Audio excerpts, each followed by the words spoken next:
Palace 1, Manchester United 1, Mina. It's a draw. It might feel like a defeat. Momentum halted slightly as we go to the Emirates on Sunday. What went wrong? Let's start off with some negatives and we'll get into positives. What went wrong for us this evening? I think at no point in the game were we able to control it. Like, even with possession, we were sloppy in possession, sloppy in pass choices, shot selections. When people should be passing, they're trying to shoot. When people are meant to shoot, they're just trying to dribble and pass. So it was just, I think altogether, it's just poor choices across the field. And really and truly, everyone's saying, yeah, we got a point, but I think we dropped two. I think if you look at it like that, we dropped two. 1-0 up, 90 minutes, to concede a free kick like that, quality free kick, like I can't hate on that. De Gea probably couldn't do anything more, except for maybe put an extra man in the wall. He put 3 in the wall. Fred could have jumped. He chose not to. It went over his head. It's really disappointing, and I feel like for a lot of fans it might have like sucked the life in terms of out of their momentum. But each game as it comes, like for me, the most disappointing thing is that Casemiro yellow card wasn't even worth it. Yeah, it wasn't even worth it. It's like, yes, he had the ball, made a tight pass to Bruno. Bruno's man was already pressing him. Tyreek Mitchell was already pressing him. Got dispossessed, and he probably thought at that point it's the best thing to do. Which it probably is. Like in that position, you look at it and think, yeah, that could have been. Could he actually not have done that and just trusted in Varane to beat Zaha in a foot race? And it's just so disappointing because in that instance he probably thinks he's preventing a goal. Less than 10 minutes later we concede with about 2-3 minutes to go. So it is disappointing. You look across like all the performances today and like I don't want to pick at anybody because I do think it was a team loss. Like it wasn't a team loss, sorry, because we didn't lose, but it feels like it. Yeah. It genuinely feels like it, and there was so many people that I could be like, oh, this person didn't do this and this person didn't do this. But at the end of the day, you saw the unity amongst the players when Bruno scored and he was calling everyone into the huddle, and I think that will just hopefully continue That's why it hurts. around the team. Yeah, I think that's why it really, really hurts, and it makes it worse because we're going to the Emirates on Sunday and they're in good form. We are in good form, bar this performance. It's kind of like it is disappointing. It is disappointing. It is disappointing, but to your point there, I mean, since we've come back from the World Cup, we still haven't lost. We haven't lost a game, and yes, we started with the negatives there. What went wrong? But what do you think went right for us? I mean, the goal was a good goal. Wout Weghorst makes his debut. What went right, do you think, this evening? I think there was a few positives that we could take from it. I think Wan-Bissaka had a very good performance. I think like that last-minute tackle you saw on Zaha, he literally prevented, and that was not the only time he actually prevented a goal opportunity. So he did have a good performance. I think David De Gea made 2 top saves, 2 top goalkeeper saves, which a lot of people criticise him. Obviously, we saw things that he did today that other goalkeepers might have done differently in terms of just playing it long when you don't have to. But in those instances, when it comes to making big saves, he does it. And with the free kick, I genuinely don't think there was anything more that he could have done in terms of on his line from a goalkeeper's perspective. I think Martinez did relatively well for his first full 90 minutes since the World Cup in the Premier League.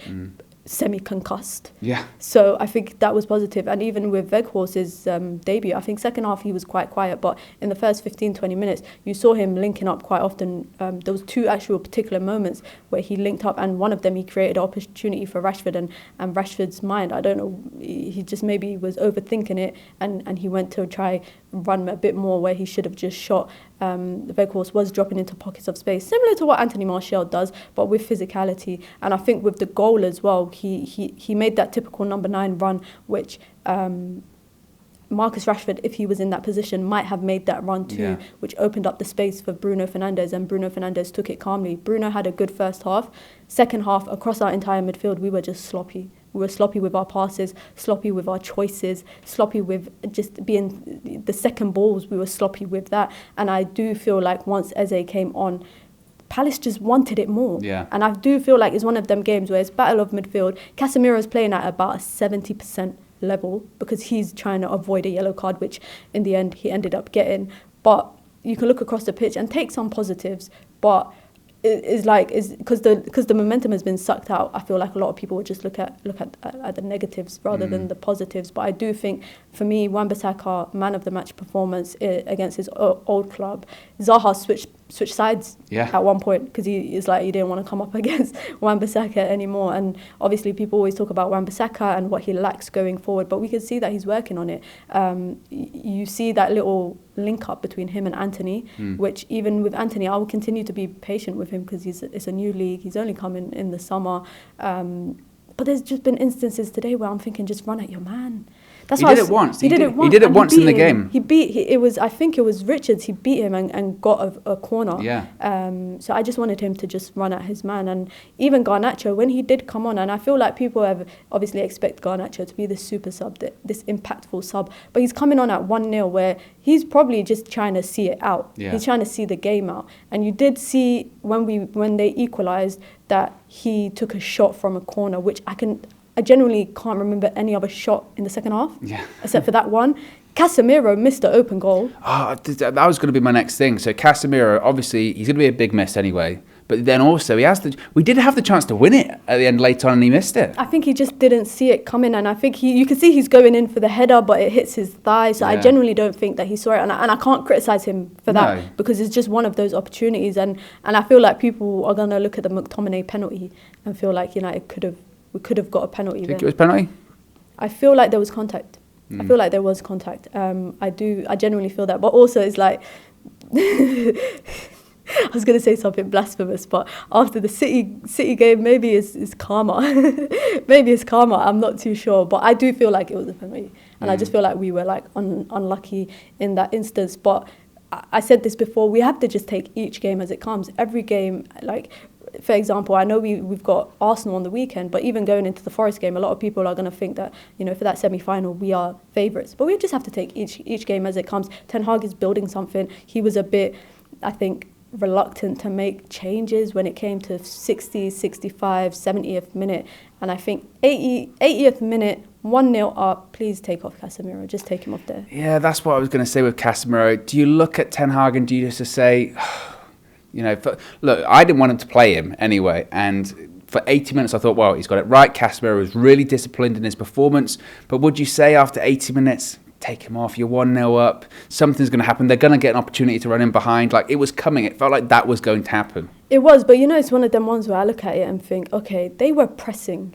We were trying to pass out through the back multiple occasions in the last 10-15 minutes, and they were really pressing, and they were pressing Casemiro, which actually led to him getting that yellow. If anybody goes back to watch it, you will see that he's getting pressed. He's got his back to the midfielder and he quickly turns, plays on his right foot to Bruno, who's already being pressed by Tyreek Mitchell. He's already on his front foot. So I feel like if we took Casemiro out, generally, and I mean this as no insult to any player, but what player could we play in midfield that can have that calmness when being pressed as that middle man between the midfielders and the defenders? Because McTominay was on the pitch, he was playing as a 10. Fred came on at some point, but really and truly, who's going to go there? Like, find out Sunday. And now we're going to have to find out Sunday. And I think on Sunday, and I hope Mikel Arteta ain't watching this, but I do think when the pressing is coming from Arsenal, it's going to come from, they're going to press our middleman between the defenders and the midfielders, because